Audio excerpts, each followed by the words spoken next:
हम सबको निधि चैनल में आप सबका स्वागत है। और आज मैं आप सबको सुनाऊंगी पुत्रदा एकादशी की कथा, जो कि कई लोग 10वीं और 11 एक साथ होती है तब रखते हैं, और कई लोग 11 और 12 एक साथ होती है तो उस तरीके से रखते हैं। वैसे एकादशी और द्वादशी एक साथ हो तभी हमें व्रत ये वाला रखना चाहिए एकादशी का, तो ही संपूर्ण माना जाता है। और आज हम कथा पढ़ेंगे पुत्रदा एकादशी की। तो चलो कथा प्रारंभ करते हैं। भगवान श्री कृष्ण ने धर्मराज युधिष्ठिर से कहा, हे राजन, यह जो एकादशी है इसे पुत्रदा एकादशी कहा जाता है। इस दिन विष्णु भगवान की पूजा करने का महत्व अतुलनीय है।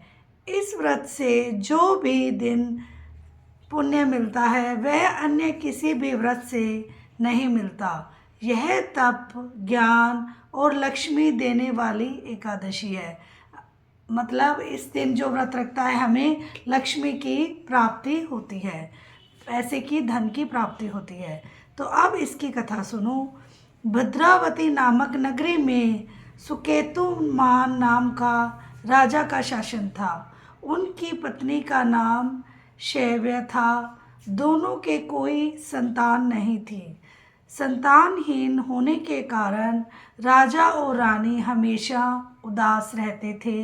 राजा सोचते रहते कि उनके जाने के बाद पितरों को पिंडदान कौन करेगा।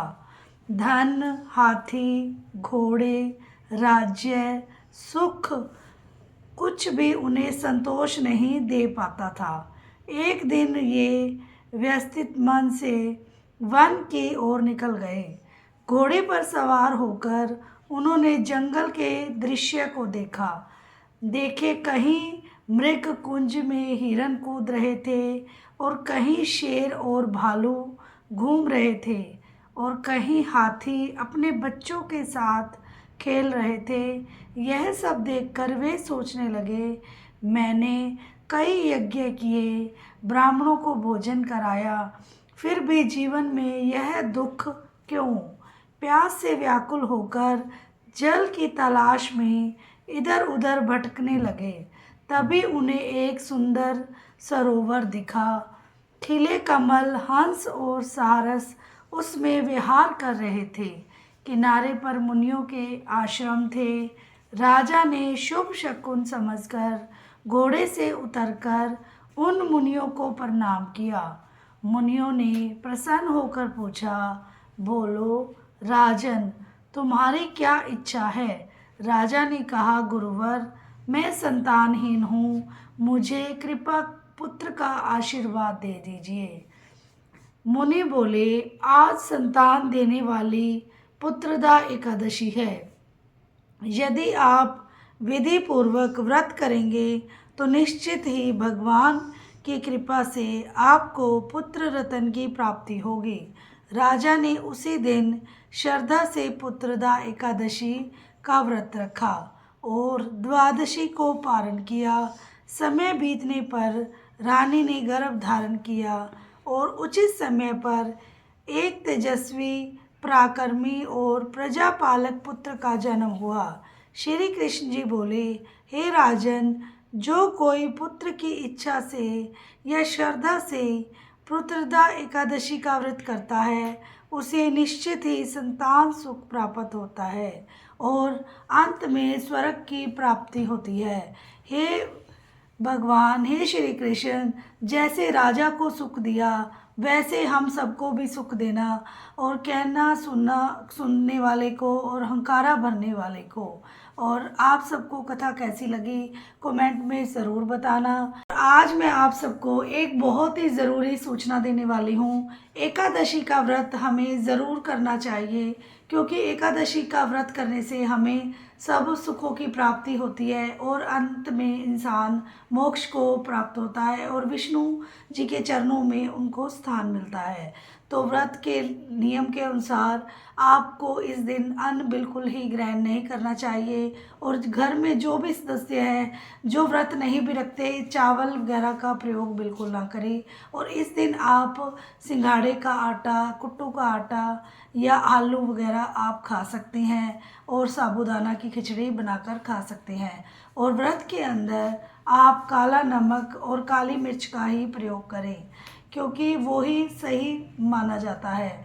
और रिफाइंड ऑयल का बिल्कुल, सरसों का तेल का यूज़ बिल्कुल ना करें। मूंगफली के तेल का यूज़ कर सकते हैं आप, मूंगफली खा सकते हैं, तिलों की गच्चक वगैरह आप इस दिन खा सकते हैं।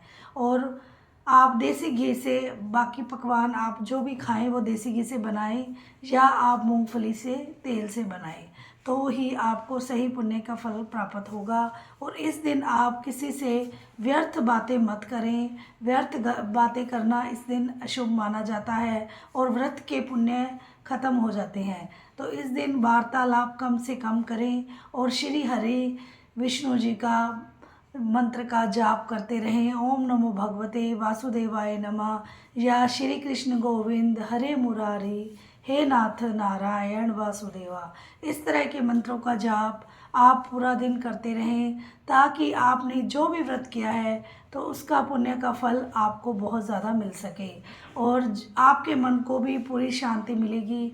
और हम कोई भी व्रत नहीं कर सकते तो एकादशी का व्रत अवश्य ही हमें करना चाहिए। साल में हमें 24 एकादशी पड़ती है, तो महीने में 2 एकादशी आती है, तो हमें ज़रूर करना चाहिए।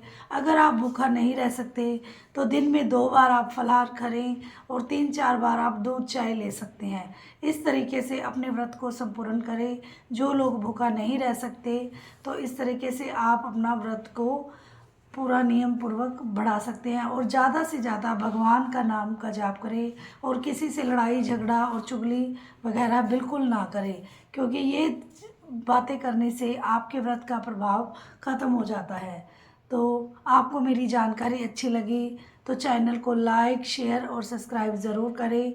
वीडियो पे जो भी नहीं है सब्सक्राइब करना बिल्कुल ना भूलें, क्योंकि आपके लाइक सब्सक्राइब से मुझे बहुत ज़्यादा हिम्मत मिलती है और मैं आपके लिए नई नई जानकारी लेकर आऊँगी। तो हम थोड़ा सा कीर्तन कर लेते हैं। श्रीमन नारायण नारायण नारायण, भजमन नारायण नारायण नारायण, जपमन नारायण नारायण नारायण, लक्ष्मी नारायण नारायण नारायण, श्रीमन नारायण नारायण नारायण, भजमन नारायण नारायण नारायण, श्रीमन नारायण नारायण नारायण, लक्ष्मी नारायण नारायण नारायण, भजमन नारायण नारायण नारायण। बोलो श्री विष्णु भगवान की जय हो।